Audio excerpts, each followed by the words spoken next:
আসসালামু আলাইকুম ওয়া রাহমাতুল্লাহি ওয়া বারাকাতুহু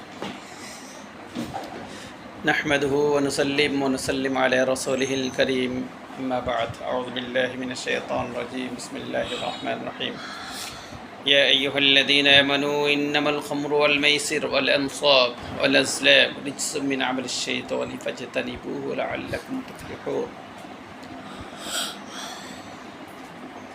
মহাগ্রন্থ আল কোরআনের সূরা মাইদার 90 নম্বর আয়াতে মহান রব্বুল আলামিন ইরশাদ করেন, ওহে ঈমানদারেরা, তোমরা যারা তোমাদের রবের প্রতি বিশ্বাস স্থাপন করেছ, তোমরা যারা ঈমান আনয়ন করেছ তোমাদের রবের উপর, তোমাদের জন্য মদ, জুয়া, নেশা জাতীয় জিনিস হারাম করা হয়েছে। এই মদ, জুয়া, নেশা, বিভিন্ন ধরনের নেশা এই জন্যই হারাম করা হয়েছে। এটা একটা পরিবারকে ধ্বংস করে দেয়, একটা সমাজকে ধ্বংস করে দেয়, পারিবারিক জীবন অশান্তি ঘটায়, ব্যক্তি জীবন, পারিবারিক জীবন, রাষ্ট্রীয় জীবনে যারা নেশা করে তারা সমাজের উচ্ছিষ্ট হিসাবে পুরো সমাজটাকেই কী করে দেয়, ধ্বংস করে দেয়।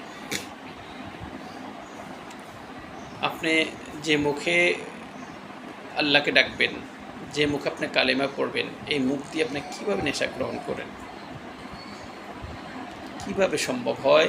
আল্লাহ দেয়া নাক দিয়ে যেটা দিয়ে শ্বাস প্রশ্বাস জারি হয়, সেই নাক দিয়ে আপনি কীভাবে নেশা করেন? যা আল্লাহ হারাম করেছে। যে ব্যক্তি নেশা করে, রাসূলুল্লাহ সাল্লাল্লাহু আলাইহি ওয়াসাল্লাম হাদিস, তার দোয়া কবুল হয় না। মদ করে দোয়া সবে বরাতে পর্যন্ত যারা মদ পান করে, যারা নেশা করে, তাদের কি করা হয় না? দোয়া কবুল হয় না। যেই শরীরে হারাম প্রবেশ করে ওই শরীরটা কখনো জান্নাতে যাবে না। যে মুখ দিয়ে আপনি হারাম গ্রহণ করছেন, নেশা করছেন, আল্লাহর আদেশের অবাধ্য হচ্ছেন, কিভাবে ওই মুখ দিয়ে আপনি মৃত্যুর সময় কালিমা আসবে? যে দেহে হারাম ঢুকে, যে মুখে হারাম প্রবেশ করে, যে নাক দিয়ে হারাম প্রবেশ করে, যে সম্পদ হারাম কাজে ব্যয় হয়, ওই হারাম বস্তু নিয়ে আপনি চলাফেরা করবেন আর আল্লাহ রহমত পাবেন, কখনো হতে পারে না। সুতরাং যে ব্যক্তি মদ খায়, যে ব্যক্তি জুয়া খেলে, যে ব্যক্তি হারামভাবে ইনকাম করে, যে ব্যক্তি নেশা করে, ও আল্লাহর পক্ষ থেকে কখনো রহমত প্রাপ্ত হয় না, কোনো দিনও রহমত প্রাপ্ত হয় না। এবং এই অবস্থায় যদি তার মৃত্যু এসে যায়, তো ইমানের মৃত্যু হবে না। তাহলে তার মৃত্যুটা ইমানের হলো না।